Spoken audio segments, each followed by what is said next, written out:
What if the person who changes your life forever is someone you were never meant to meet? In the heart of a luxurious five-star hotel where the wealthy and powerful live in a world of privilege, a hard-working maid named Emily Carter is fighting to survive. Exhausted from endless shifts and burdened by family struggles, she accidentally falls asleep in the penthouse suite of the hotel's enigmatic billionaire CEO, Nathaniel Bennett. What happens next is a story of courage, love, and defying all odds. From whispers of scandal to battles against societal expectations, their connection becomes a beacon of hope, proving that love can bridge even the widest of divides. Stay tuned as we dive into this heartwarming tale of resilience, ambition, and a love that refuses to be defined by status or circumstance. The sound of hurried footsteps echoed through the grand hallways of the Regal Heights Hotel, one of the most luxurious establishments in Chicago. Emily Carter, a 27-year-old housekeeper, clutched her cleaning supplies tightly as she rushed to her next assignment. Her shift had started hours ago, but the work never seemed to end. The hotel was hosting a high-profile investor meeting, and every room had to be spotless. For Emily, this was just another exhausting day in a long string of them. Emily's life was anything but easy. After losing both her parents in a tragic car accident 5 years ago, she had taken on the responsibility of raising her younger brother, Ryan. At just 19, Ryan was a bright college student with dreams of becoming an engineer, but tuition fees and living expenses were a constant burden. Emily worked double shifts at the hotel to make ends meet, often sacrificing her own well-being to ensure Ryan had a chance at a better future. Despite her struggles, she carried herself with quiet determination, refusing to let life's hardships break her spirit. Tonight, however, was different. Emily was more exhausted than usual. She had been called in early to cover for a sick coworker, and the endless stream of tasks had left her physically and mentally drained. As she entered the penthouse suite, the most opulent room in the hotel, he couldn't help but marvel at its grandeur. The suite was reserved for Nathaniel "Nate" Bennett, the 35-year-old CEO of Bennett Enterprises and the owner of the Regal Heights Hotel. Emily had never met him in person, but his reputation preceded him. Nate was known for his sharp business acumen, his cold demeanor, and his ability to command a room with just a glance. To Emily, he was a figure from a completely different world, one she could never imagine being a part of. The penthouse suite was immaculate, as expected, but Emily's job was to ensure every detail was perfect. She moved methodically, fluffing pillows, polishing surfaces, and straightening furniture. The weight of the day pressed heavily on her shoulders, and her eyelids grew heavier with each passing moment. Finally, as she finished arranging the last decorative piece on the coffee table, she sank into the plush sofa for just a moment to catch her breath. That moment stretched longer than she intended. The soft cushions and the quiet hum of the city below lulled her into a deep sleep. For the first time in weeks, Emily's body gave in to the exhaustion she had been fighting so hard to ignore. Hours later, the sound of a door opening jolted her awake. Disoriented, Emily sat up abruptly, her heart pounding as she realized where she was. Standing in the doorway was none other than Nathaniel Bennett himself. Dressed in a tailored suit, his piercing blue eyes locked onto hers, a mixture of surprise and curiosity flickering across his face. Emily's cheeks flushed with embarrassment as she scrambled to her feet. "I'm so sorry, Mr. Bennett," she stammered, her voice trembling. "I didn't mean to. I was just—" Nate raised a hand, silencing her apology. "Relax," he said, his tone calm but firm. "What's your name?" "Emily," she replied, her voice barely above a whisper. She avoided his gaze, certain that she was about to be fired on the spot. Nate studied her for a moment, his expression unreadable. "Emily," he repeated, as if testing the name on his tongue. "You look exhausted. How long have you been working today?" Emily hesitated, unsure how to respond. "Since this morning," she admitted, her hands nervously clutching the hem of her uniform. "I'm sorry, sir. I didn't mean to fall asleep. It won't happen again." To her surprise, Nate didn't reprimand her. Instead, he walked over to the sofa and gestured for her to sit back down. "Take a seat," he said. "You look like you need it." Emily blinked, unsure if she had heard him correctly. "Sir, That wasn't a suggestion," Nate interrupted, his voice leaving no room for argument. Reluctantly, Emily sat down, her mind racing with questions. Why wasn't he angry? Why was he being kind? Nate leaned against the edge of the coffee table, his sharp features softened by a hint of curiosity. "Tell me, Emily," he said, "why are you working yourself to the point of collapse?" Emily hesitated, unsure how much to reveal, but something about Nate's tone, calmed, almost gentle, made her feel safe enough to speak. "I'm supporting my brother," she said quietly. "He's in college and, well, it's just the two of us now. I have to make sure he has a chance at a better life." Nate's expression shifted, a flicker of something unrecognizable crossing his face. For a moment, he said nothing, simply studying her as if trying to piece together a puzzle. Finally, he stood and adjusted his suit jacket. "Get some rest, Emily," he said, "and don't worry, your job is safe." With that, he turned and left the room, leaving Emily sitting on the sofa, her mind spinning. She couldn't understand why someone like Nathaniel Bennett would show her kindness, but one thing was certain: this encounter would change her life forever. Emily sat frozen on the sofa long after Nathaniel Bennett had left the room. Her heart was still racing, and her mind replayed the encounter over and over again. She couldn't believe what had just happened.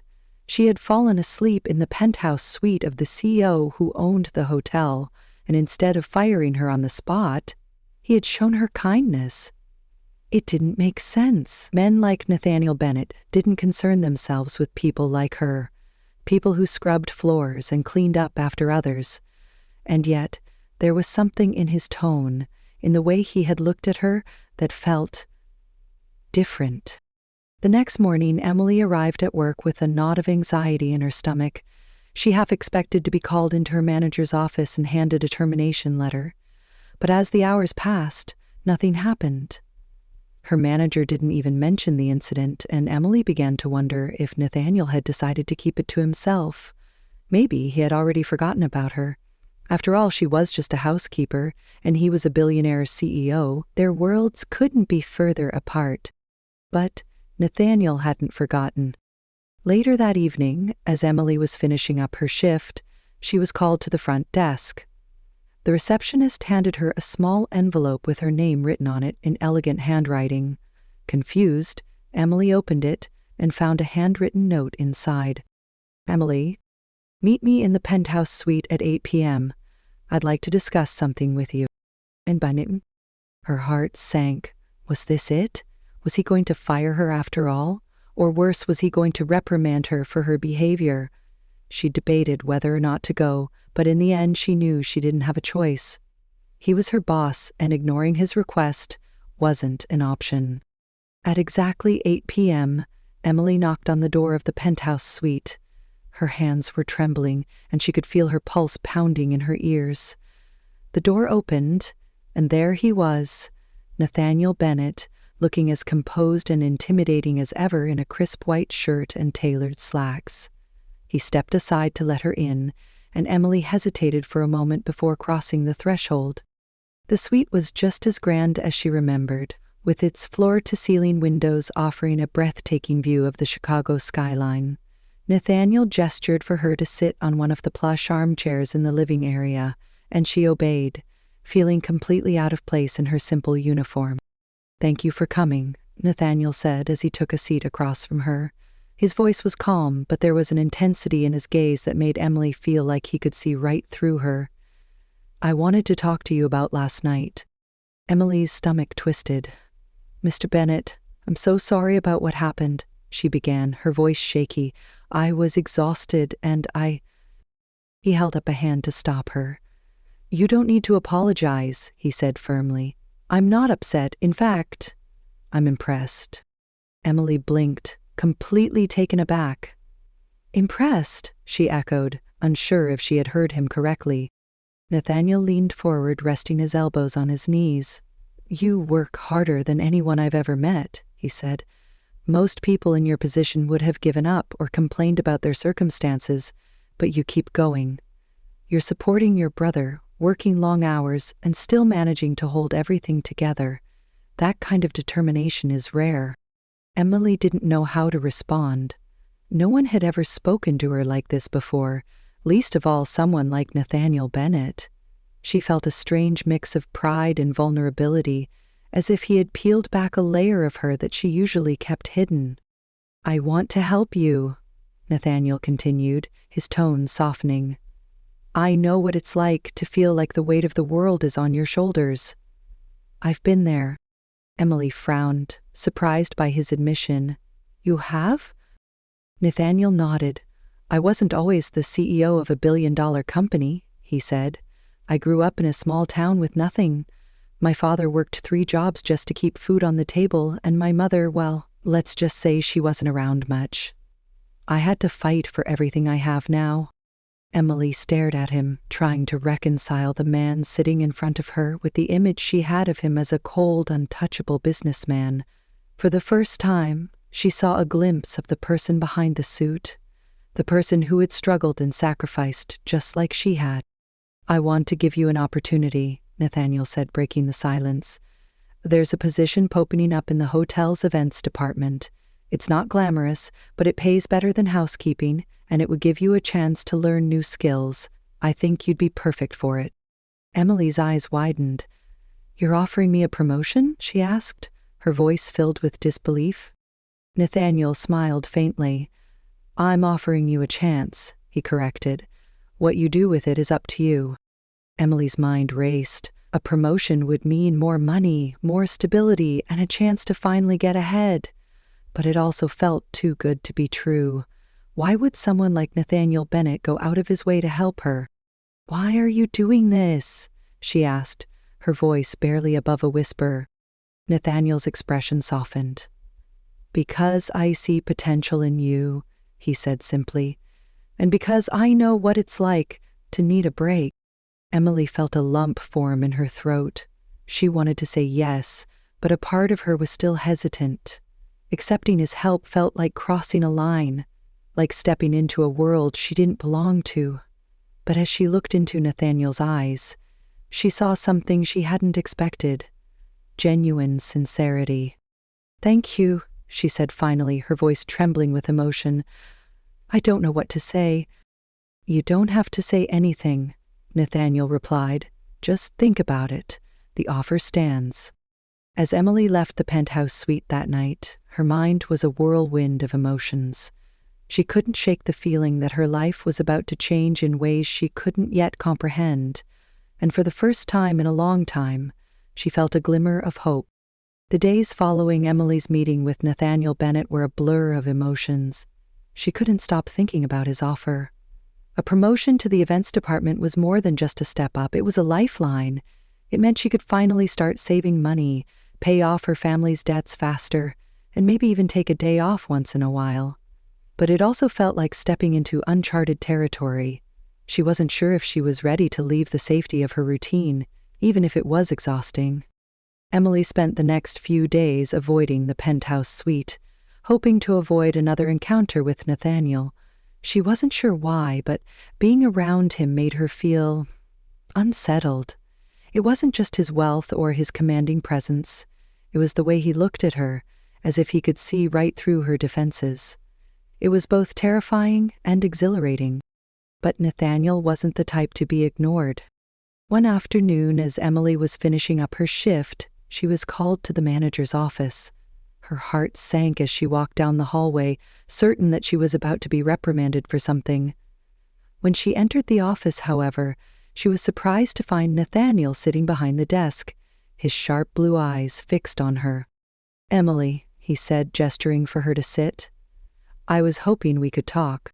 Emily hesitated, but eventually sat down, her hands clasped tightly in her lap.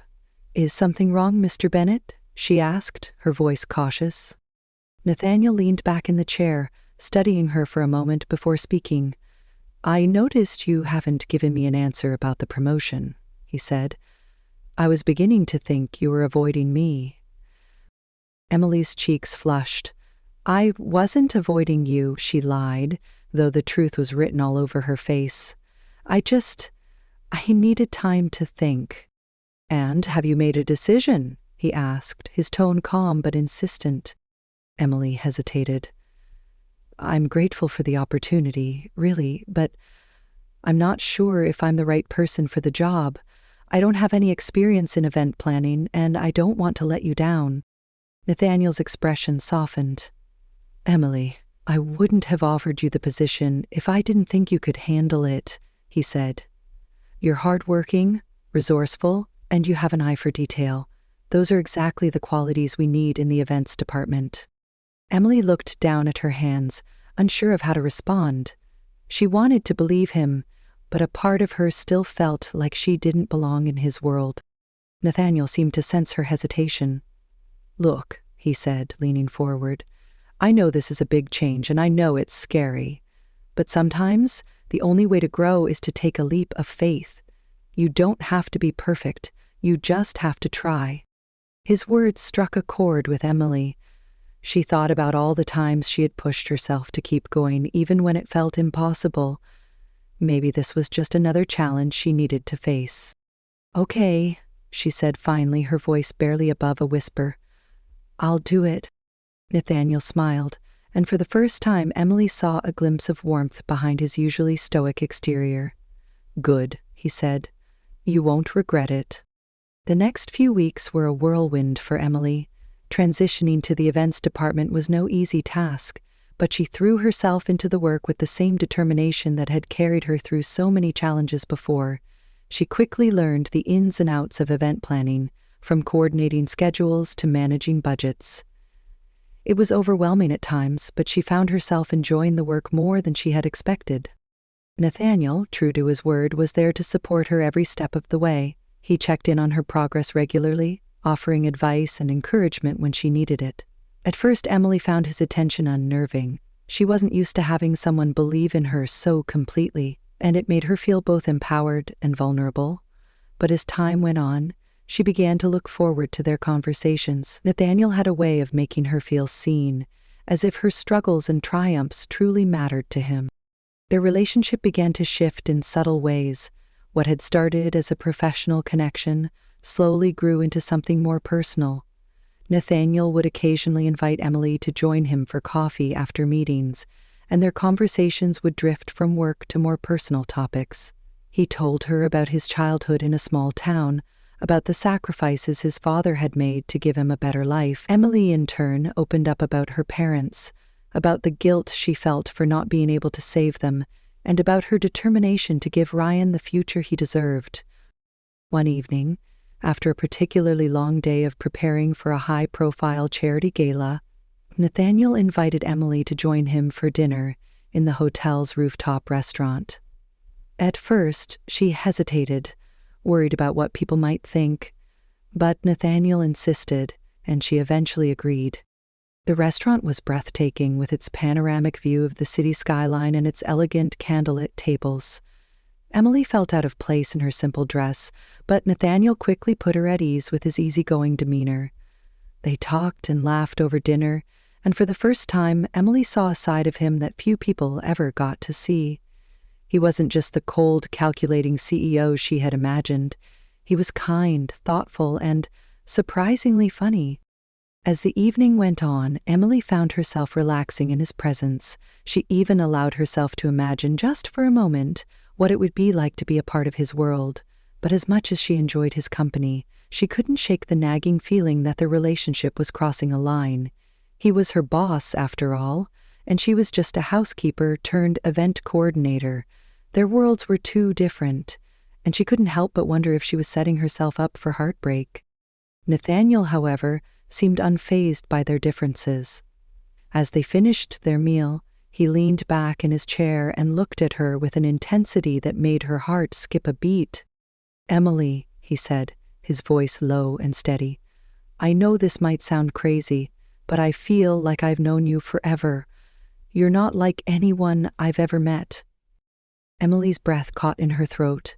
She didn't know how to respond, so she simply looked down at her hands, her cheeks burning.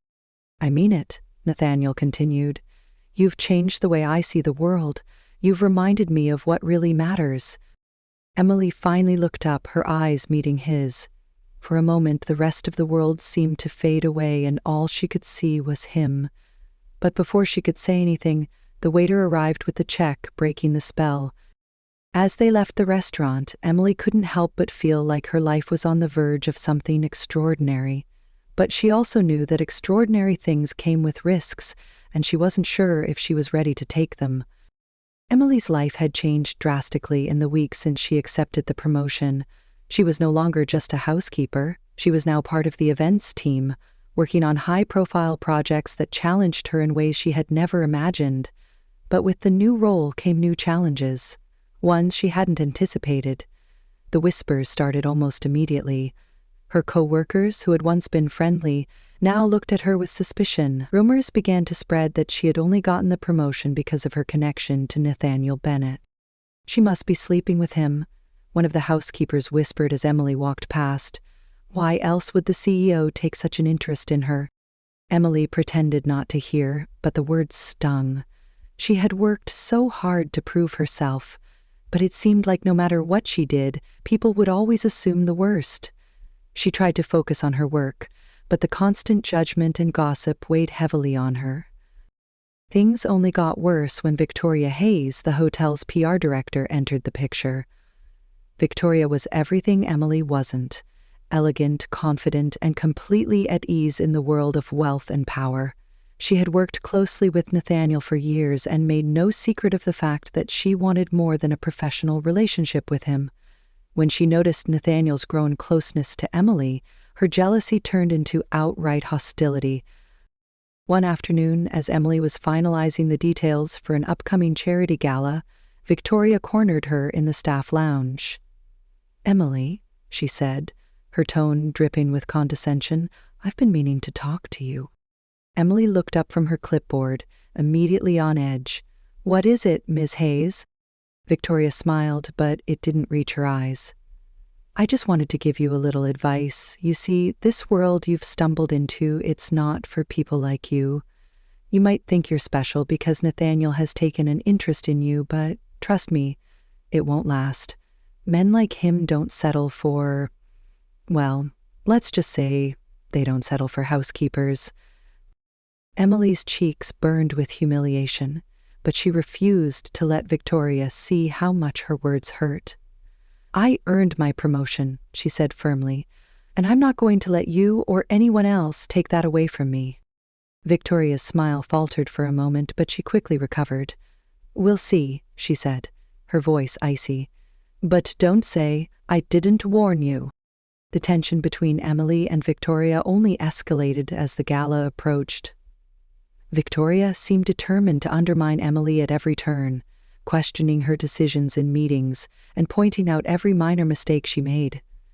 Emily did her best to stay professional, but it was clear that Victoria was trying to push her out. Nathaniel, meanwhile, was oblivious to the full extent of the conflict. He was busy juggling the demands of the gala and his responsibilities as CEO, but he still made time to check in on Emily whenever he could. His support was the only thing keeping her going, but it also made her feel even more conflicted.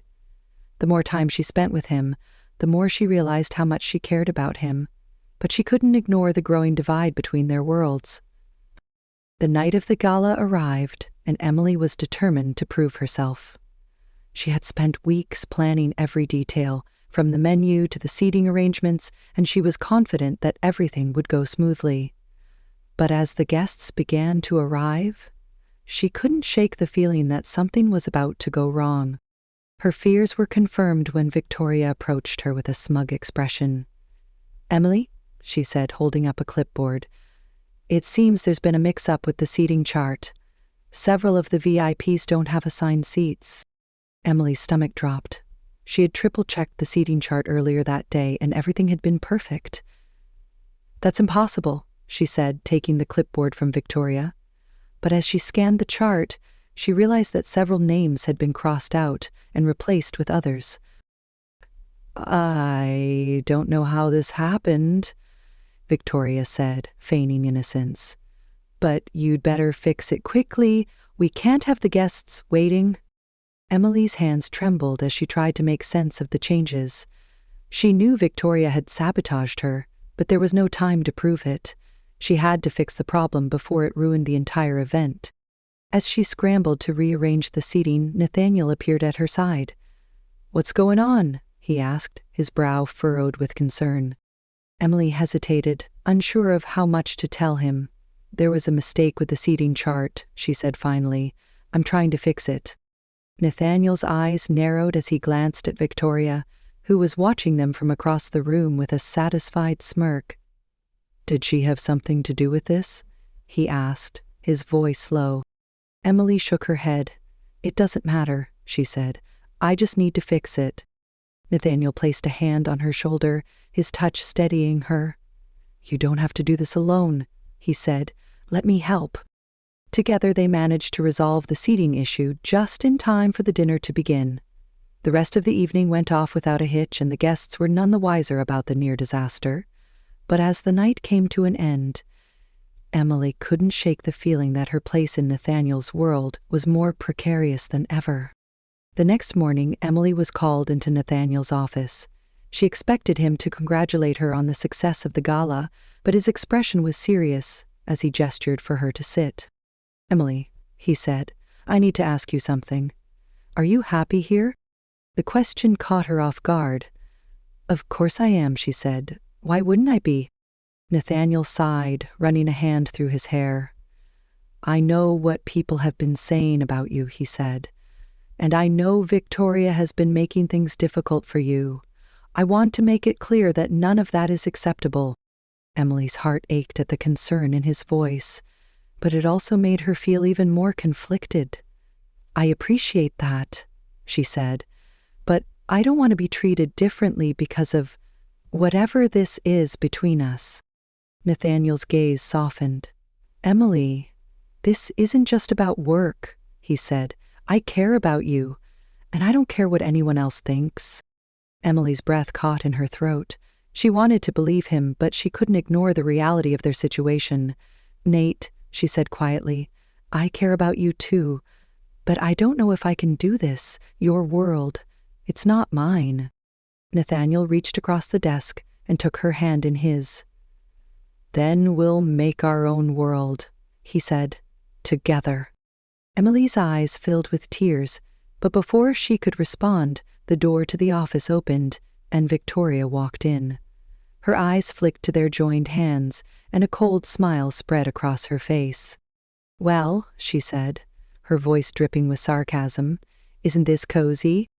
Victoria's sudden entrance into Nathaniel's office sent a chill through the room. Emily quickly pulled her hand away from Nathaniel's, her cheeks flushing with embarrassment. She stood up, trying to compose herself, but the damage had already been done. Victoria's sharp eyes had caught everything, and the smirk on her face made it clear she intended to use this moment to her advantage. "Am I interrupting something?" Victoria asked, her tone laced with mock innocence. She stepped further into the office, her heels clicking against the polished floor. "I just came to discuss the gala's post-event press release, but it seems I've walked into something more personal." Nathaniel's jaw tightened, and he stood, his imposing presence filling the room. "Victoria, if you have something to say, say it," he said, his voice cold and commanding. Victoria's smirk widened. "Oh, I don't need to say anything," she replied, her gaze flicking to Emily.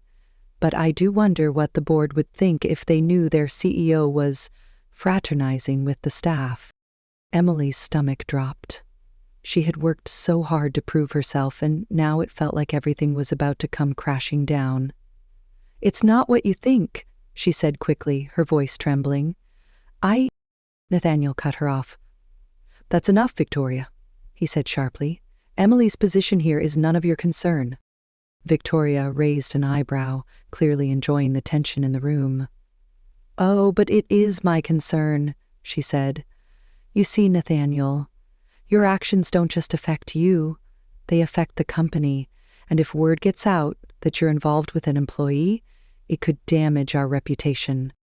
Nathaniel took a step closer to her, his expression dark. "You don't get to lecture me about reputation," he said.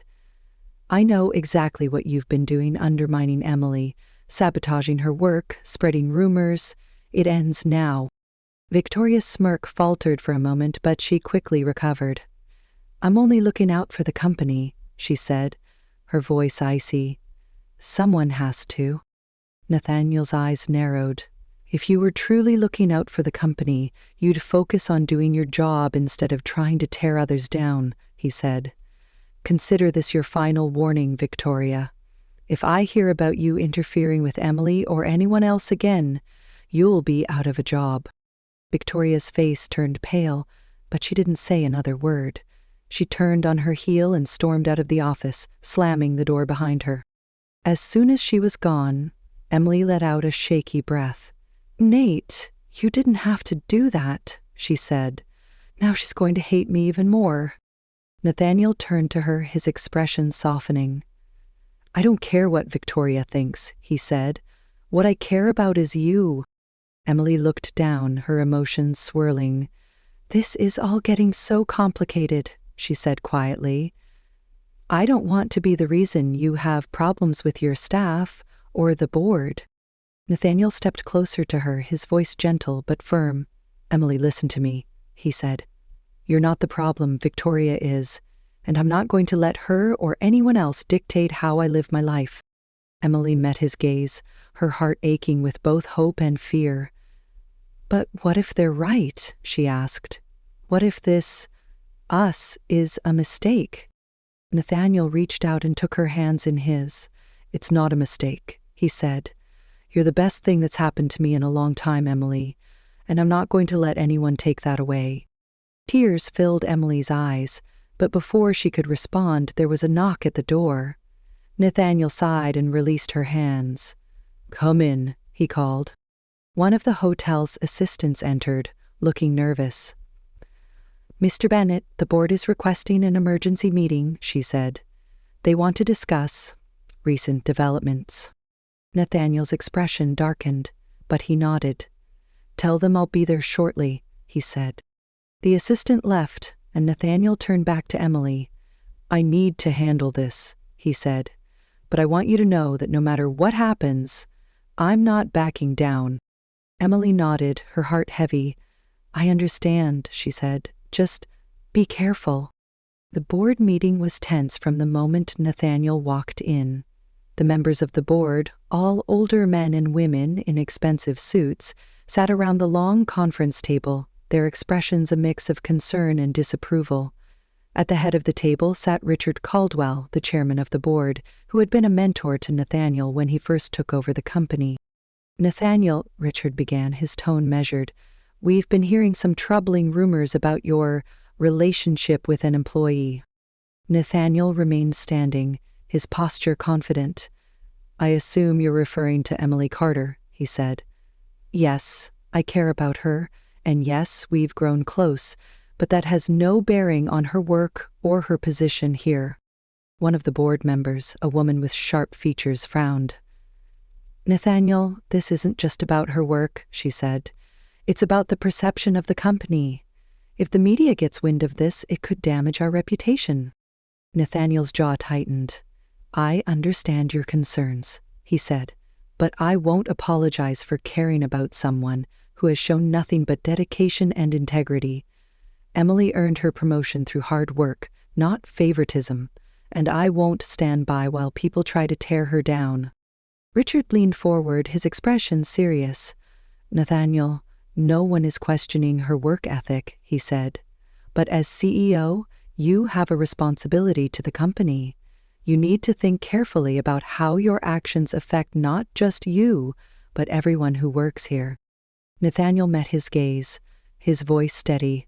"I am thinking about everyone who works here," he said, "and I refuse to let this company become a place where people like Emily are treated unfairly because of baseless rumors. If that's a problem, then maybe I'm not the right person to lead this company." The room fell silent. The board members exchanged uneasy glances, clearly unsure of how to respond. Finally, Richard sighed and leaned back in his chair. "We'll table this discussion for now," he said. "But, Nathaniel, I hope you understand the gravity of this situation." Nathaniel nodded. "I do," he said, "and I hope you understand that I won't compromise my principles for the sake of appearances." After the meeting, Nathaniel returned to his office, his mind racing. He knew he had taken a risk by standing up to the board, but he didn't regret it. Emily was worth it. When he walked into the office, he found her waiting for him. She stood as he entered, her expression filled with worry. "How did it go?" she asked. Nathaniel smiled faintly. "It went as well as it could have," he said. "But I meant what I said, Emily. I'm not backing down." Emily's eyes filled with tears, and she stepped closer to him. "Nate," she said, her voice trembling, "I don't want you to lose everything because of me." Nathaniel cupped her face in his hands, his gaze steady. "You're not going to make me lose anything," he said. "You're the reason I'm willing to fight. And I'll keep fighting no matter what." Emily's heart swelled with emotion, and for the first time she allowed herself to believe that maybe, just maybe, they could make this work. She leaned into him, and as their lips met in a tender kiss, all the doubts and fears melted away. For the first time in a long time, Emily felt like she belonged. The days following the board meeting were a whirlwind for both Emily and Nathaniel. The tension in the hotel was palpable, with whispers and rumors swirling around them. Emily tried her best to focus on her work, but it was impossible to ignore the stares and judgmental glances from her coworkers. Despite Nathaniel's reassurances, she couldn't help but feel like a storm was brewing, one that could destroy everything they had built together. But Nathaniel was unwavering. He continued to support Emily, standing by her side and making it clear to everyone that he wouldn't tolerate any disrespect toward her. His confidence gave Emily strength, and slowly, she began to believe that they could weather the storm together. One afternoon, as Emily was reviewing plans for an upcoming corporate event, she received a call from Nathaniel. His voice was calm but urgent. "Emily, can you meet me in the penthouse? There's something I need to show you." Emily's heart raced as she made her way to the top floor. When she arrived, she found Nathaniel standing by the floor-to-ceiling windows, his hands in his pockets. He turned to her with a small smile as she entered. "What's going on?" she asked, her voice filled with curiosity. Nathaniel gestured for her to join him by the window. "I've been thinking a lot about everything that's happened," he said. "About the board, the rumors, and us." Emily's stomach tightened. "Nate, if this is about—" He held up a hand to stop her. "Let me finish," he said gently. "I know this hasn't been easy for you, and I know you've been worried about how our relationship might affect my position or the company, but I've realized something important." He turned to face her fully, his blue eyes locking onto hers. "None of it matters if I don't have you," he said. "The board, the company, the rumors, they're all meaningless if I can't be with the person who makes me feel alive." Emily's breath caught in her throat. "Nate, you don't have to do this," she said, her voice trembling. "I don't want you to give up everything for me." Nathaniel smiled, his expression soft but determined. "I'm not giving up anything," he said. "I'm choosing what matters most, and that's you." Before Emily could respond, Nathaniel reached into his pocket and pulled out a small velvet box. Her eyes widened as he opened it to reveal a simple but elegant diamond ring. "Emily Carter," he said, his voice steady and filled with emotion. "You've changed my life in ways I never thought possible. You've shown me what it means to truly care about someone, to fight for something real. I don't care about the board or the rumors or what anyone else thinks. All I care about is you. Will you marry me?" Tears streamed down Emily's face as she stared at the man in front of her. She had spent so much of her life feeling invisible, like she didn't matter. But in this moment, she felt seen, valued, and loved in a way she never had before. "Yes," she whispered, her voice breaking. "Yes, I'll marry you." Nathaniel's face lit up with a smile, and he slipped the ring onto her finger. He pulled her into his arms, holding her tightly, as if he never wanted to let her go. For the first time in what felt like forever, Emily allowed herself to believe that she deserved this happiness. The news of their engagement spread quickly, and while there were still whispers and judgment from some, most of the staff and board members eventually came around. Nathaniel's unwavering support for Emily and her continued hard work earned her the respect of many who had doubted her. Even Victoria, though clearly bitter, seemed to back off after realizing that Nathaniel wasn't going to tolerate her interference any longer. Emily's life changed in ways she never could have imagined. She continued to excel in her role in the events department, eventually earning a promotion to department manager. With Nathaniel by her side, she felt more confident and capable than ever before. But what mattered most to Emily wasn't the job or the title. It was the love and partnership she had found with Nathaniel. Together, they proved that love could transcend social barriers and personal insecurities. Their relationship wasn't perfect, and they faced challenges along the way, but they faced them together as equals. Months later, as Emily stood on the rooftop of the Grand Plaza Hotel, looking out at the city skyline, she couldn't help but reflect on how far she had come. The girl who had once scrubbed floors and worked endless shifts to support her family was now standing at the edge of a new life, one filled with hope, love, and endless possibilities. Nathaniel joined her, wrapping an arm around her waist. "What are you thinking about?" he asked, his voice warm and familiar. Emily smiled, leaning into him. "Just how lucky I am," she said. "I never thought I'd end up here, with you." Nathaniel kissed her temple, his voice filled with affection. "You're not lucky, Emily," he said.